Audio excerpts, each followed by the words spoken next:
Hi, my name is Bonnie Seema Dowd, and today is Wednesday, August 28th, 2019, and we are here at the Hatfield American Legion in Hatfield, Massachusetts, and I am talking with Robert Trustell Bartlett Jr. as part of the Hatfield Historical Society Vietnam Veterans Oral History Project. So, sir, could you start with telling me your full name and when and where you were born? Robert Trustell Bartlett I'm sorry for that. Jr. I was born in Northampton, Massachusetts in October of 1948. Thank you. And how is it that you became a veteran of the Vietnam War? Can you tell us how that happened in the very beginning when you were a very young man? I was drafted. You were drafted. Along with a lot of other guys. Yes, yes. And what branch and how did you, what was your title in the service? I was in the Army, and I left as a Sergeant E5. And how many months and years did you serve? 2 years. 2 years. That was the length of service for a draftee. Okay. Were you surprised that you were drafted? No, I think everybody knew it was inevitable. That was before the lottery system. I don't even know how the lottery worked, but everybody had an idea that their day would come. And when you were drafted, you went to boot camp. And tell me about that experience. Basic training. Basic training, yes. Boot camp, I think, is for Marines. Oh, I'm and sorry. Sailors. Please excuse me.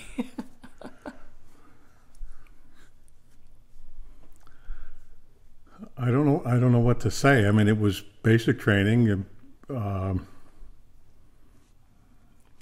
got there in the middle of the night, and everybody was hollering at you, and I guess that's part of the way they did it then. And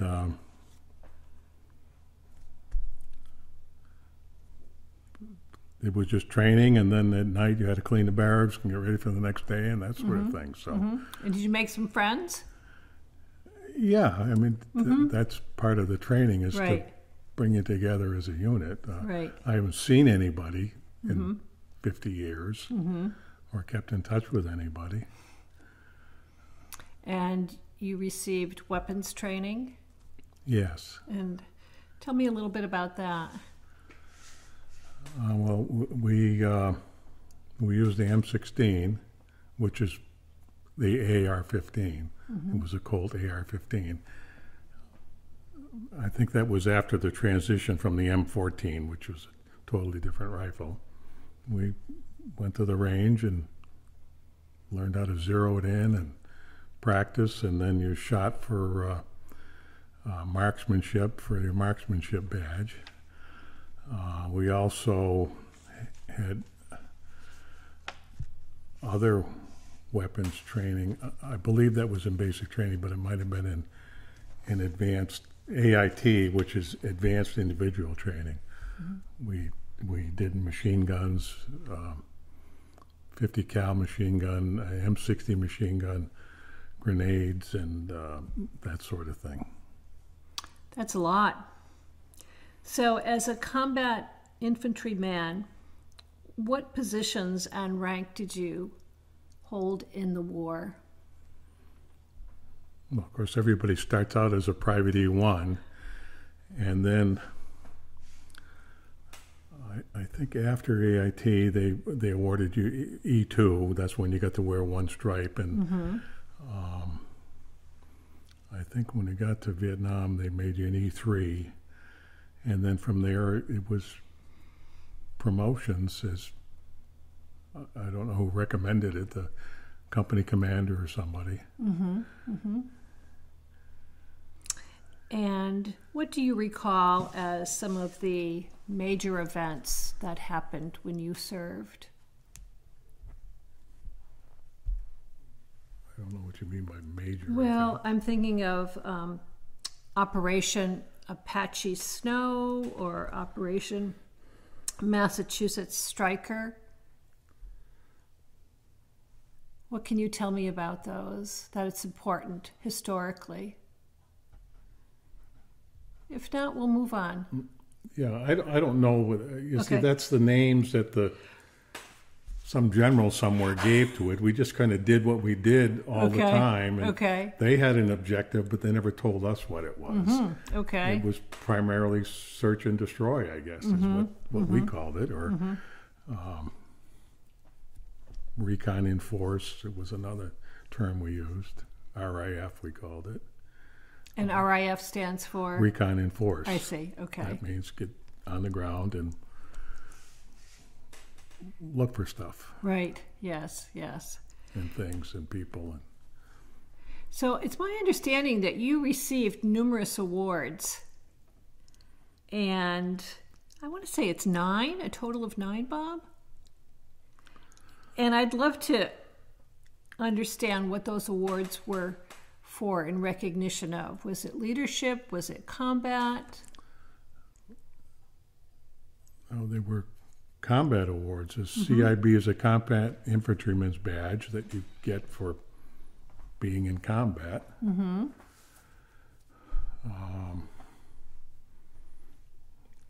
A Bronze Star Medal? Yeah, that's for, it can either be for valor with a V device or kind of a service award. I didn't do anything special. It was all related to being in combat. And an Air Medal? Air medal is for, we used helicopters and it's called a combat assault, where we get on a helicopter, fly from one point to another point, and that's how we assaulted positions, geographic positions.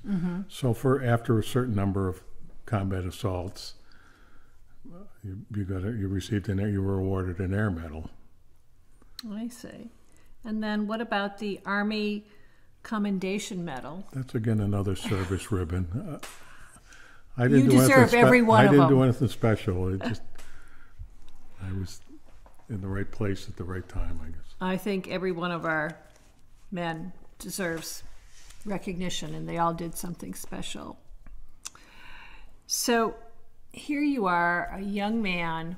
You went through training, and then they ship you off to Vietnam. Tell me how you felt when you opened that door of the plane and you stepped out. The heat was like a wet blanket, a hot, wet blanket thrown on you. And I remember getting on buses. We landed at Tan Son Nhut Air Base, which is outside of Saigon. And they put us on buses, and the buses had kind of horizontal bars in the windows. And you could open the window, but the bars were on the outside. I guess that's so bad guys couldn't throw grenades in or whatever. So that was kind of, you knew you were there. And driving through the streets, it just third world country, You weren't home again. No. No, that's for sure. How long was it before you were in the field? I don't recall. From there, you go to replacement battalion. And there were several formations a day where they would call your name or your service number. I don't remember specifically because it was 50 years ago.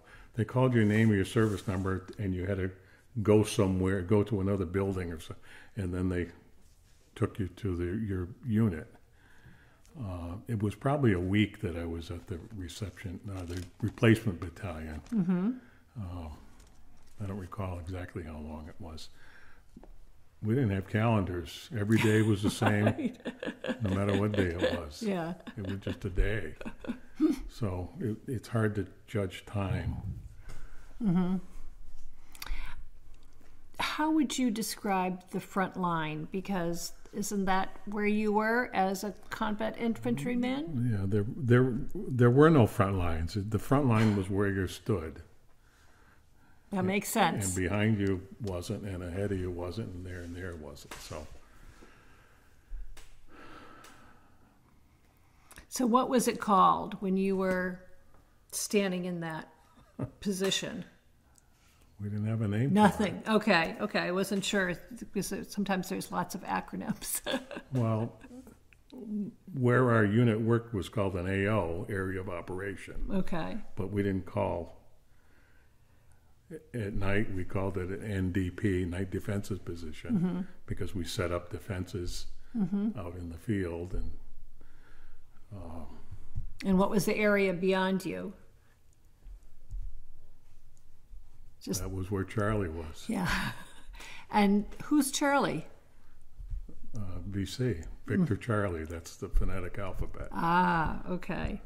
Thank you. VC is Viet Cong. Right. So you were out in the field. Well, you were right in that position. Well, the field, we called it the field. Okay. For the boonies, Yes. boondocks. Okay. And how did you live? Were you intense? Tell me about that. Not all the time, no. No. Sometimes you just rolled up in your poncho because it rained all the time. The monsoon season, it would rain all day and all night. And sometimes you just rolled up in your poncho, depending on where you were and what you were doing. I mean, if you were out on ambush, you just kind of rolled up in your poncho or slept out in the rain. So when you were out on ambush, tell me a little bit about that. How did you ambush? Well, it generally was a squad, and I carried a machine gun, so I was, which is a bigger weapon than just a rifle. Right. And set it up. I don't know if we were assigned places to ambush, but you set it up alongside a trail, and we put out trip wires. There were trip flares that had, and we'd put a wire across the trail, so if somebody came along, they would trip it, and we would know something happened or there was someone there. I just waited for somebody to come along that didn't belong there. Yeah. Scary. And then in the morning, you packed up all your stuff and went back to the main unit. Whether it was company size or platoon size unit. So did you stay in bunkers? Not in the field. Not in the field. There were bunkers on the fire bases. Ah, okay. Fire support base, which is where the artillery was based. And again, without a calendar, maybe once a month we would go there for 3 or 4 days. It was kind of a break, but you were still beyond the bunker was Charlie's. And so, I mean, it was a treat to sleep in a bunker. They weren't the nicest places in the world, and some of them had rats and things like that. And you slept on just planks, and there were firing positions out from the bunker. It was all dug in the ground, and sandbags on the roof and things like that. And we were the security for the fire base, and then we would leave, and somebody else, another platoon or company would come in, and they would be the security. They would live in the bunkers, but out in the bushes, we just slept on the ground. And sometimes we called them hooches. We'd take a poncho and kind of prop it up with sticks, but we didn't always do that because Mm-hmm. There either wasn't room for it, or we didn't want to do that. Yeah. It was too much activity. Mm-hmm. So living there during the monsoon season was very wet. Yeah. And what was the temperature when it was not raining? It was hot. Yeah. We didn't have thermometers. Right. It was just hot as hell, muggy. Sometimes it would rain. We couldn't get resupply because we get resupply by helicopter, and the birds couldn't fly.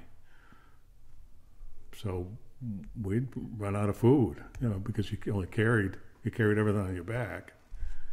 We might have 7 days worth of sea rations, and then if we didn't get resupply at the end of day 7, because the birds couldn't fly.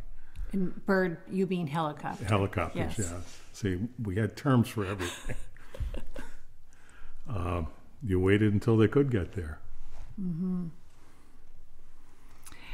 So tell me a little bit about the food. Well, we ate sea rations. It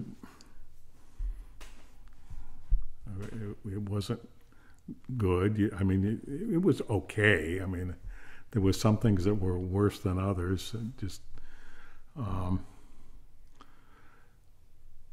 But you did what you had to do to make it edible. They would have a little cheese container, and sometimes you'd put cheese in the scrambled eggs to kind of make it a little more flavor. Mm-hmm. Or hot sauce was always Tabasco sauce was always a good thing to have, because that spiced it up so it had the hot flavor to it. Right, yes. And then we would also get, I think now they call them MREs, meals ready to eat, but we call them LRPs, long range patrol, and it came in a package, and you tore it open, and there was dehydrated. There was chicken stew, beef stew, chili con carne, and the beans were like marbles, and spaghetti. I didn't care for the spaghetti either, but the problem with that is you had to have a lot of water, and you carried all your water on your back too. Mm-hmm. So those, because you heated water in your canteen cup and then poured the hot water in, and then you had a hot meal with chicken stew or beef stew or chili con carne or spaghetti. I don't recall there might have been one or two more. Then there was also this nasty thing called a Flake Bar, and it was about the size of a narrow candy bar, maybe an inch wide and maybe 4 inches, inch square probably, and about 4 inches long, but it was cornflakes crushed and mashed together. And if you weren't thirsty before you ate it, you were after. We used to chew them up and blow them out our mouth. Everybody just kind of threw it away. So yeah, they were good because it was kind of a hot meal, but you had to carry a lot of water. Yeah. And if you couldn't get water, then it used up your water that you had. So how heavy was the pack that you were carrying? I don't know. It was heavy, because it's, again, 7 days of meals. You didn't always take everything. Some of the stuff you threw away because it was just too heavy to carry. And then you had ammo and personal stuff. I carried a camera and some writing paper, and I carried it in a 50 cal ammo can because you could seal it. And an ammo can is about this big and about that high. It has a lid with like kind of a locking device on it, and with a gasket, so the water couldn't get in it. So I carried my camera and stuff in there. So with that stationery that you carried, did you write letters home? Yeah, to family and friends? When I could, yeah. Couldn't always do it. Right. That's what you did when you were on a fire base. You could, because you were, for the most part, high and dry, and you could, during the day, you could. Okay, we're back with Bob Bartlett, and we were just checking in with him about writing home and letters from home. And you mentioned that you didn't get a chance to do it that often, Bob, correct? That's right. What did those letters mean to you when you received something from home? Well, it was important. If you watch any of the World War II movies, even, to the GIs, mail was important because it was your connection with the world, with the outside world, with the world. We called it the world back in the United States. So it was important. And do you still have those letters? No, some of them I sent back when I would write in answer, because there was such a time lapse. Yeah, it would take 2 or 3 weeks sometimes to get a letter. So when I was answering that letter, I would include the letter that I got in the letter, and they were all, and I don't know, 4 or 5 years ago, I said, what do I need these for? And I shredded them all. Mm-hmm. But they were so important at the time to keep you connected. Yes. And some guys got newspapers from home or things like that. And you read it even though it didn't mean anything to you, because it was your connection with the world. Right, yeah. So you had 2 different day experiences. One was in the field, and then one was at the base. Well, it wasn't really a base. It was a fire support base. Okay. It was only a base in name. Yeah. It was usually a hilltop. Ah, okay. That was defoliated with barbed wire all around it and bunkers around it. So, and the area, it wasn't very big. And depending on the hilltop, maybe, I don't know, 800 feet by 800 feet or something like that. It was just to give you an idea of what the size of it was. It was pretty small. Well, thank you. That's important for our listeners to know, especially, yes, when you're thinking about this. Yes. There were base camps that were like cities there. Generally the division rear or some divisions shared a rear. Benoit was a big base. Long Bin was a big base. It was like a city. I mean, I just passed through there. So did you ever have any downtime for recreation activities? Once in a great while. I mean, when we went to the fire base, guys played cards, or usually you caught up on sleep, and that's when you wrote, things like that. I mean, I would play little cards. I didn't play cards, but or they might have a movie. Where it was a sheet hung up on a mess hall wall or something like that. Some of the bigger base camps, they would have like an outdoor, for the lack of a better term, an amphitheater. It was just kind of a hole in the ground, and they would have a makeshift movie screen to show movies. That didn't happen very often. Sounds like you were always on duty. Yes. Yeah. Always, yes, yeah. And did you have any entertainment come through? Did Bob Hope and some of... Well, I went to a Bob Hope show in December of '69. It was somehow people got chosen from our platoon to go. I don't know if we went by helicopter or truck, but that was at Camp Eagle, which was the big division base camp, rear, and there were thousands of guys there. And sometimes on the fire base, the Red Cross, we called them donut dollies, would come out, and they would have a Philippine band with them or something. They play some of the rock and roll, and we had a name for them too. Do you want to share that? You don't have to. It's not a swear. It's more of an ethnic kind of thing. Okay. So and that would happen once in a great while. Right. Yeah. And what do you remember of the music from that time when you hear a tune that goes back to those years when you were in service? Well, I remember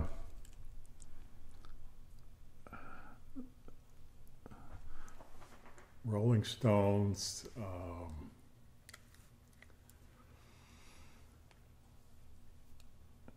I'm going to take a wild guess. Honky Tonk Woman. That's it. Yeah, that was. I think that was Song of the Year in 1969. And then the other song, the Animals had one, "We Got to Get Out of This Place," and that was kind of the theme song of Vietnam. Anytime you went to a USO show or guys would just start singing or something like that, you know, it wasn't about Vietnam, but it was totally different. It was, if you listen to the words, but the chorus is, "We got to get out of this place if it's the last thing we ever do." And when that chorus came up, everybody that was there sang it. Mm-hmm.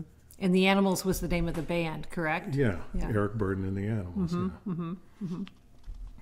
And I just want to circle back to the entertainment and the holidays and Christmas and Thanksgiving. Any of the special holidays, you may have had entertainment or may not, or maybe a special meal. I was in the field, but we would get hot chow from the mess hall. They would ship us out turkey and gravy and mashed potatoes and that sort of thing in, it was an insulated food container. Mm-hmm. Almost looked like today's coolers, but it was made out of aluminum and it was painted OD, and it would come out on a helicopter, and we'd have turkey for Christmas dinner or Thanksgiving, and then the helicopter would come back and put it all back on again and send it back, so we didn't have to eat C's. So no second helpings. Yeah, if you were done and they were still there, you could get it, yeah, but it wasn't there for the rest of the day. I don't know what happened on the base camps. Mm-hmm. Yeah. Well, when you got back home after serving, what was it like? Rock and roll changed. That was my first impression. I left from Cam Ranh Bay, which is in the northern sector of Vietnam, up here, I think that's Cam Ranh, and flew Yokota Air Base, Japan, and Fort Richardson, Alaska, flew kind of over the pole and down to Seattle, Washington, Fort Lewis, Washington. And we got off the plane and went to a mess hall. It was in the middle of the night, but they were feeding us steak and eggs, you know. It was a real treat. And they were playing music on the music system.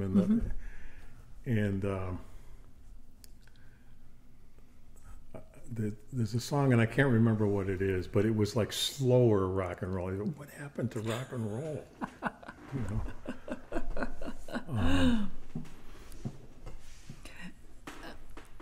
And then from there, they gave us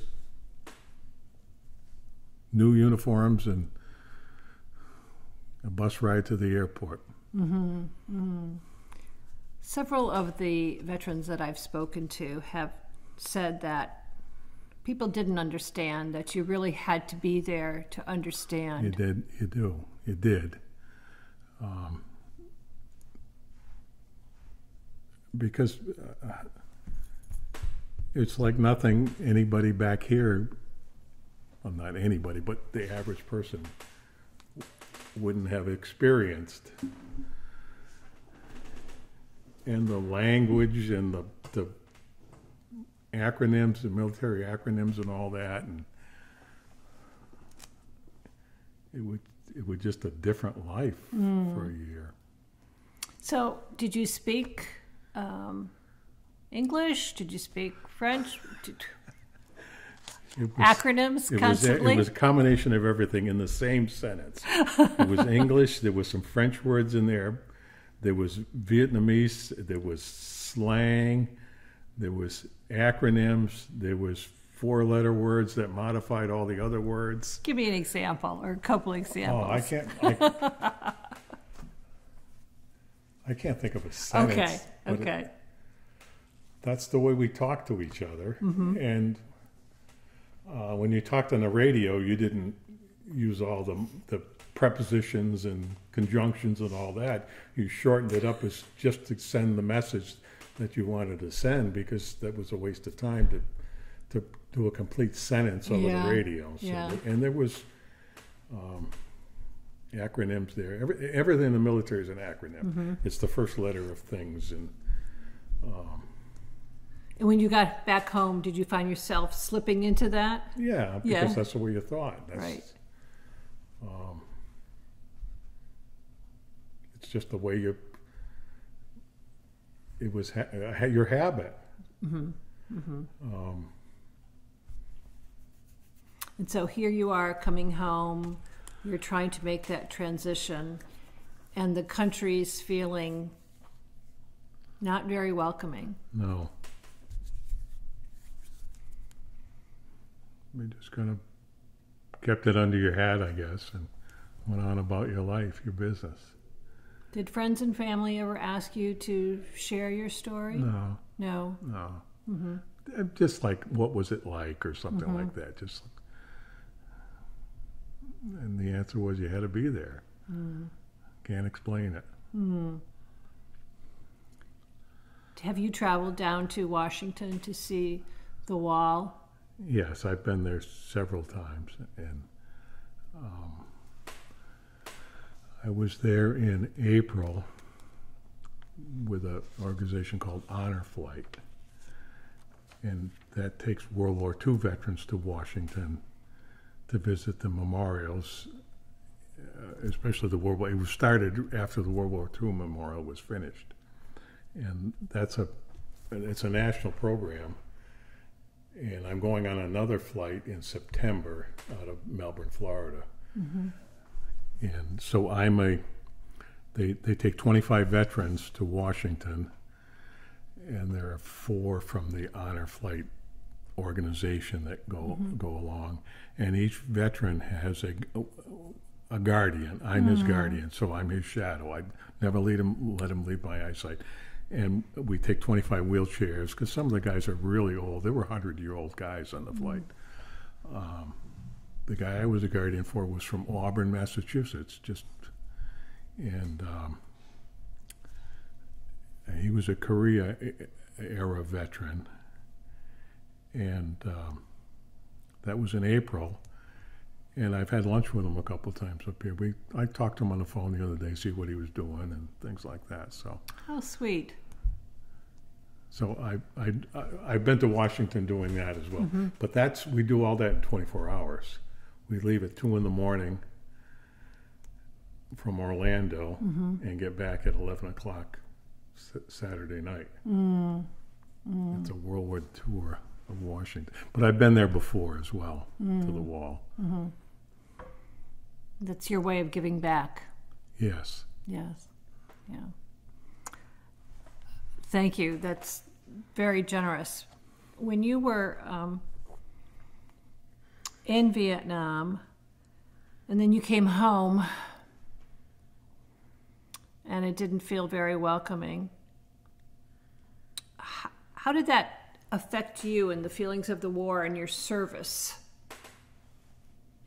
Well, I was still in the service. I still had 6 months to go. I see. I was stationed at Fort Carson, Colorado,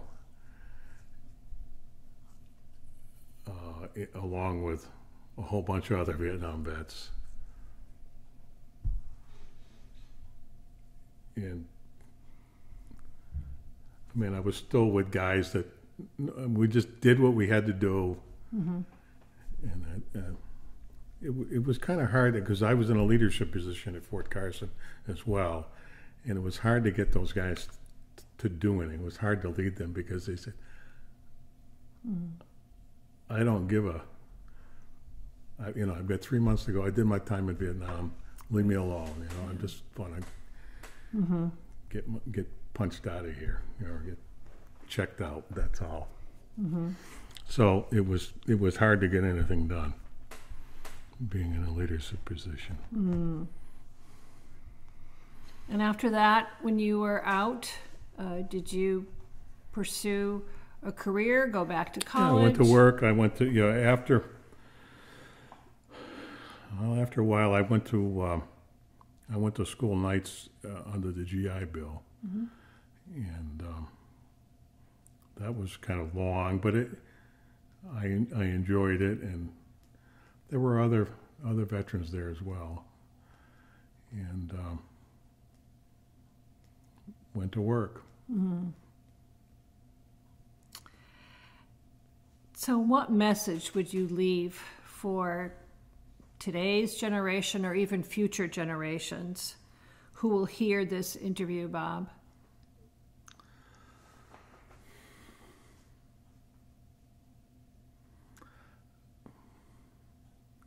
I don't know. You know, you go to Washington to see the wall, and there's 58,000 some odd names on there, and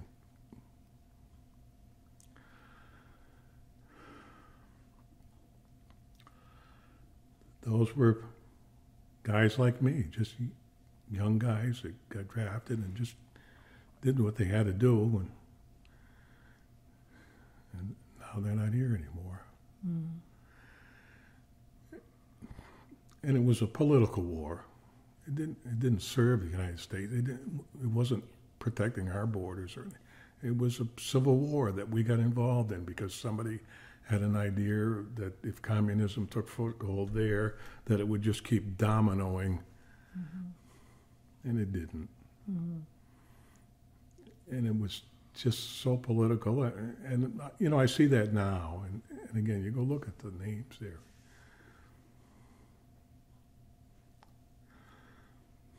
And do you feel as though you experienced any disabilities or setbacks in your health from being in Vietnam? Well, yeah, I started going to the VA in Leeds because they had a weight loss program and they had a gym and things like that, and I wanted an ID card to get discounts at stores and things, and they just kept doing more and more. So I have some effects from Agent Orange because I was exposed to that. So they do give me some disability for that.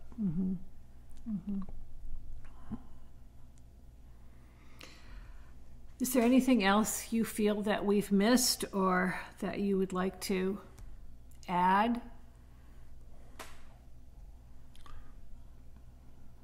No. It was a long time ago, although it doesn't seem like a long time, but it was 50 years ago. I remember people's faces, but I don't remember their names. I haven't been in contact with anybody. And you know, you get to know people pretty well because you're living with them 24/7, and you're just trained to be a unit. And so you didn't always get along with everybody all the time, but you kind of had to rely on the next guy, and he relied on you, and that sort of thing. So, but again, it was a long time ago. I don't remember everybody's name. And I remember faces, and that was your tribe at the time. That's where you were with people who got it. Yeah. Yeah. You had to get it. Yeah. If you had a son or grandson and they were thinking of enlisting. Well, I do have a son, and I do have a grandson. What would you say to him? Well, I don't think the military is a bad thing. I think you learn, you get your act together because you have to. That's part of the training. You gotta have your act together in order to do whatever you're doing in the military. And I don't think that's a bad thing. I think it helps you in your career or life after that, you know, whatever you're doing after it, you know, to be at the right place at the right time with your shoes shined, and I still shine my shoes, with your shoes shined, with the right tools and equipment to get the job done.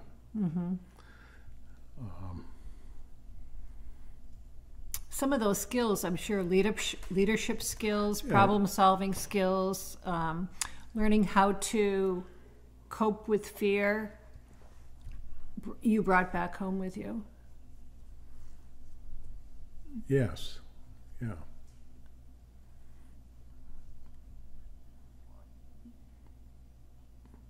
Even today, if I walk in the woods, I'm looking. There might be an ambush there. I do that. Not this kind of, but just, this is what I used to do. You're so aware, yes. Yeah.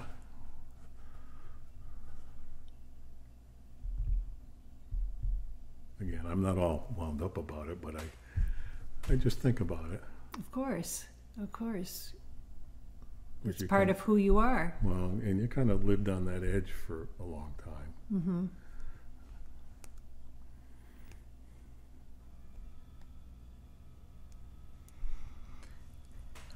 Thank you, Bob.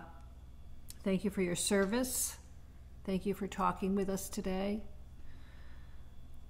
You served in an amazing position as an infantryman, and I'm glad that you're back home. Thank you. Thank you.